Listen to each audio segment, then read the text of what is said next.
Hello everyone, this is Matthew once again, and today I'm back doing another movie review.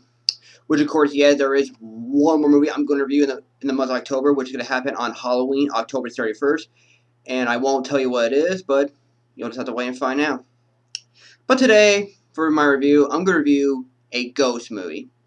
I've already talked about Ghostbusters, which is already on my channel. If you want to see my review of Ghostbusters, be my guest. Just type the name of my channel or click the name of my channel. Yes, I have to correct myself. Click the name of my channel and type Ghostbusters, and there you go. It is a long review, so I do apologize on that part. And, yeah, very good movie. But now, for this kind of ghost movie, I'm going to review Poltergeist. It knows what scares you. This movie was directed by Tobe Hooper, who is sadly no longer with us, which is really sad. Really sad that he had to go, but may he rest in peace. Who is well known for directing the first two Chainsaw Massacre movies, and actors who have like Joe Bess Williams, Craig T. Nelson, Oliver Robbins, Dominic Dune, the young angelic child actress Heather O'Rourke, Zelda Rubinstein, music by Jerry Goldsmith, effects done by ILM Industrial Light and Magic, and it was co-written and produced and maybe directed by Steven Spielberg. Which, of course, yeah, there's been a lot of controversy going on, like who directed Poltergeist? Did Hooper direct it? Did Spielberg direct it? I did watch this movie around last Sunday, I mean, and watching the movie, I do get a bit of that Spielberg vibe there, where you had that whimsical Jerry Goldsmith music, which is something like you would see in other Spielberg movies where the music sounds a bit whimsical, and you had the suburban era, which, of course, believe it or not, this came out the same year as another movie that came out in 1982, which is not a horror movie, but a kids movie, E.T., the Extraterrestrial. So there you go.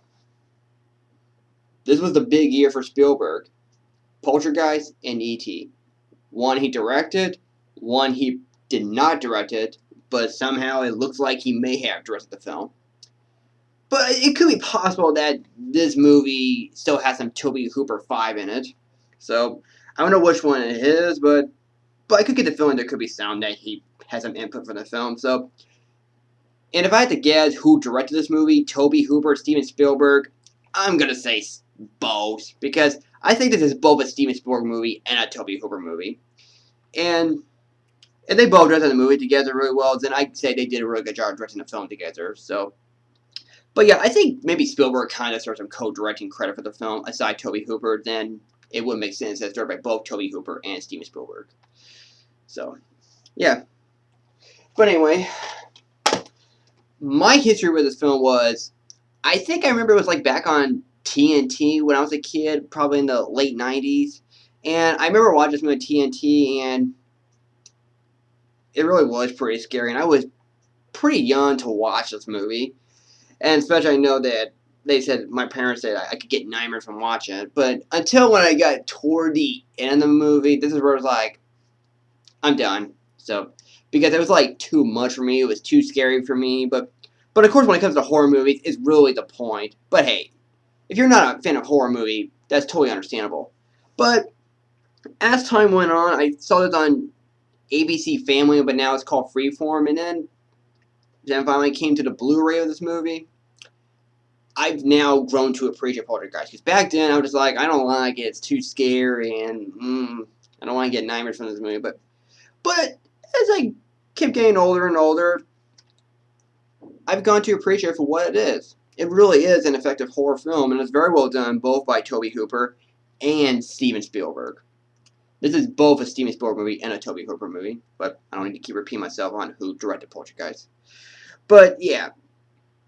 So, before I give you my thoughts on the movie, here's the backstory. Before Heather O'Rourke was cast as Carol Ann, Drew Barrymore was considered for the role of Carol Ann, but Spielberg wanted something more angelic, so that's how Heather O'Rourke got the job instead of Drew Barrymore. However, Drew Barrymore will star in another Spielberg production, E.T. And then, of course, there's one scene in the movie, as I remember as a kid, is the hands peeling out the face, which I thought was very gruesome for a PG-rated movie. And believe it or not, those hands you saw weren't the actor's hands. Those were actually Spielberg's hands, pulling out the puppet off by peeling every flesh off its skin. It would definitely give you nightmares. And of course, while both Poltergeist and E.T. were open in 1982, they were 20 minutes away from each other doing production. And then from Newsweek and Time, and during the summer of 1982, they nicknamed this year as what you call the Spielberg summer. So yeah, we actually do have the Spielberg summer.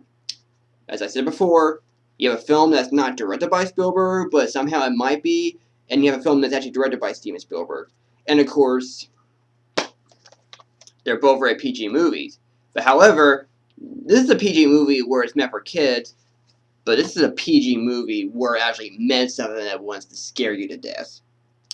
Which, of course, the movie itself, it was originally going to be an R-rated film. But both Spielberg and Hooper disagree, so they succeeded in themselves for getting a PG rating. Because the PG-13 rating did not exist until 1984, which, of course, in 1984, you have movies like Gremlins and Indiana Jones and The Temple of Doom, which both films came out in 1984. One directed by Spielberg and the other directed by Joe Dante.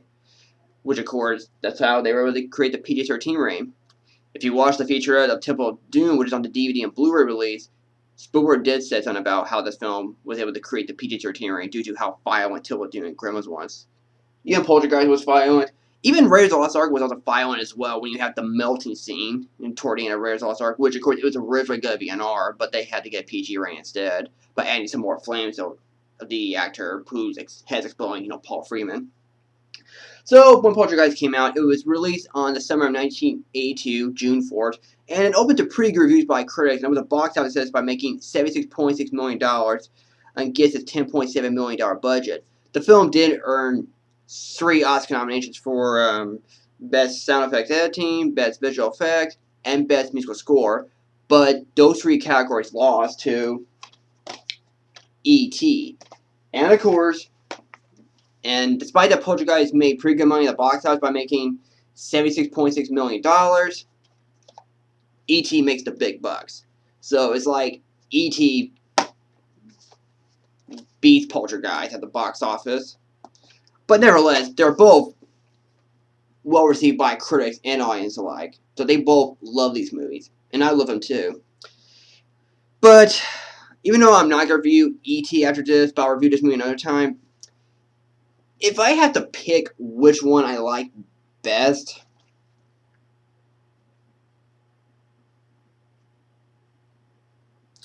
as much as I love Poltergeist, I think I may slightly like E.T. a bit more, in my opinion. And I'll explain why later on if I review this movie, but just not today. So, but here's how I like about Poltergeist. So, E.T. I'll talk about another time. So yes, back then when I saw this movie, I didn't like it because it was too scary for my taste, but as time went on, I grew on to appreciate it. But now on, here's how it is. The story itself, I thought was very well told. I think it's both well written and produced by Steven Spielberg, and maybe somehow directed the film with Tobe Hooper. I think the movie is well filmed, and I thought the setting of the suburban area is very well done. Definitely has a Spielberg vibe to it, just like E.T. And I do like it takes place in a suburban area when you have a people who are not really rich. You have Craig T. Nelson and Joe Williams, who you really buy them as the mom and dad, and you have a group of kids such as Dominic Dune and Heather Work and Alva Robbins, who play each other really well as the kids. So it feels like when you have what you call a real family. They're not rich. They don't have like a big flat screen TV or some awesome surround sounds or anything like that. This is taken place in 1982, and this is something that how people can relate to when you live in a suburban area like this. And I thought the movie itself is well directed. Of course, once again, by Tobe Hooper and Steven Spielberg. If I need to keep repeating myself. And I thought it had some very good scare factors. And I think that both Spielberg and Hooper know how to create an atmosphere for this movie. And I thought Jerry Goldsmith, which, believe it or not, this is definitely one of his best scores, next to other hits like Planet of the Apes and, another one, Alien. That's another good score. So Jerry Goldsmith is a very talented composer, and especially I know he's well known for creating the Star Trek theme from 1979, Star Trek: The Motion Pictures, and The Final Frontier, First Contact, Insurrection, and of course Nemesis. But yeah, Jerry Goldsmith is definitely one of the great musician legends. And the movie itself is very well paid. I never got bored by it. And the effects themselves really do hold up really well by a limb. They are fantastic. This was before CG came around. And of course, like Ghostbusters, this is all done practically. And the ghosts themselves, like Ghostbusters, they actually do look like they had some sort of threat to it. So both Ghostbusters and Poltergeist have both a threat. But of course, the only difference is Poltergeist is more like a scary movie. Ghostbusters, it can be a scary movie, but it's also a comedy too. Which is, of course, like horror and comedy. You might as well think of the Evil Dead movies. Maybe mainly the second one or the first. But maybe number two is more the horror kind, where the first was more scary, but still had some humor factor in it. But Army of Darkness, that's more like an action-adventure movie, with some horror elements, but still more action-adventure and a comedy. But forgive me, I'm going off topic here. And as much as I like the effects in the film, I will admit, the one scene in the movie I will admit that doesn't hold it really well, which, don't get me wrong, it's a really cool scene. It would have to be where you have these three paranormal team who investigate Heather Work's bedroom, and then you have these flying objects flying around the bedroom, which, that to me doesn't hold up really well for me. It just looks a bit iffy. I mean, it looks cool, but it looks iffy for my taste. And also, even watching this movie, it does seem pretty sad that Heather Work is no longer with us. Even Dominic Dune, which of course there's a thing called the Poltergeist curse, which I'm not gonna talk into it, and I really don't believe in the Poltergeist curse at all. It's just things happen in life, but Heather Work does a really good job, and she really does capture the quality of the movie, and she really is the heart and soul of the film. And not going against Joe Best Williams and Christy Nelson, they're both really good. I thought they were both fantastic actors to play the mom and dad. They're really well done. And I do like Ava Robbins and Dominic Dune. They were both really good. And yes, it's really sad that Dominic Dune is no longer with us either ever since what happened after she made the film, which is like her only movie she's ever done when she got strangled by her boyfriend, which I really don't want to talk about that. It'd be really depressing to say. But if Heather Work had not passed away, she would have had a successful career other than just doing the Poltergeist movies. Because I think I remember reading up somewhere on the internet one time that she actually does want to be a film director. Which, honestly, I think she would be a good director if she was still alive. And as an actress, I really don't know. Maybe she could still do both. Both be an actor and a director. Actress and director, I mean. But yeah, it's really sad that Heather Works no longer with us, which I know I said that before. But there's one part of the movie, which of course I should know there's like two parts of the film. Or, no. There are three parts. I think I get a little bit emotional when you finally see Heather Work when she sees her pet bird dead, which you could tell how cute she is in the movie. And then later on when she gets captured by the ghost, I do get very emotional that the girl has been captured by the ghost, and you really feel bad for Carola, and you really want her to be reunited with her mom and dad and her brother and sister. Like this one part where she says, Joe Beth Williams says, "Can you hear me, honey?" And she goes, "Hello, mommy." Which it just makes you want to break into tears. And yet, finally, toward the end, they finally do get her back, and it gets very, very emotional. And then they get to the tub, and then she finally wakes up, and she goes, "Hey, mommy." But there's just so much emotional moments in the movie, and I thought this movie really does have some heart to it. So, very well done by Spielberg for giving us a character that we all love. Even Tobe Hooper as well. So, I can't disregard Tobe Hooper since he's our credit as director. But of course, yes, I do understand why Spielberg couldn't receive credit at all, especially when he's doing two movies at the same time. Especially it's too big for him to be named both director of Poltergeist and E.T. So, which is why Spielberg has to be the director of E.T. and Tobe Hooper be director of Poltergeist. So, but yeah, I would imagine if Heather Work was alive, as whenever I watch this movie, I would have thought about what Heather Work would have done if she was still alive today. If she would be continue on as an actress and maybe be a director. If she would fulfill her dreams. But nevertheless, but drama aside, Poltergeist is a darn good horror movie. It's well written, it's well directed, good scare factors, pretty good effects, fantastical score, great performances, very good characters, and some good emotional moments in the film. Which, of course, I would imagine Drew Barrymore would be cast as Caroline, which it would be interesting. But I think the role really belongs to Heather Work, as she is, as I said before, the heart and soul of the movie. You buy her, you root for her, and you really fell in love with her. You really love this kid. But nevertheless, without doubt, Poltergeist really does earn an A. If it had been for the effects being so iffy, it would have been an A plus. But I think an A seems good enough for me. And I'll talk about E.T. why I like that one a bit more as a Poltergeist. But again, they're both good movies. They're both really good movies. I love them both, but just like E.T. a bit more. If you have not seen Poltergeist, check it out. I highly recommend the movie. So, let me know what you think of this video. Do you like it? Do you not like it?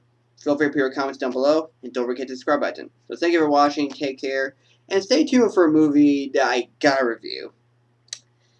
I won't tell you what it is, but I had to review a movie on Halloween night, or else 3 witches are gonna come after me and suck the life out of children.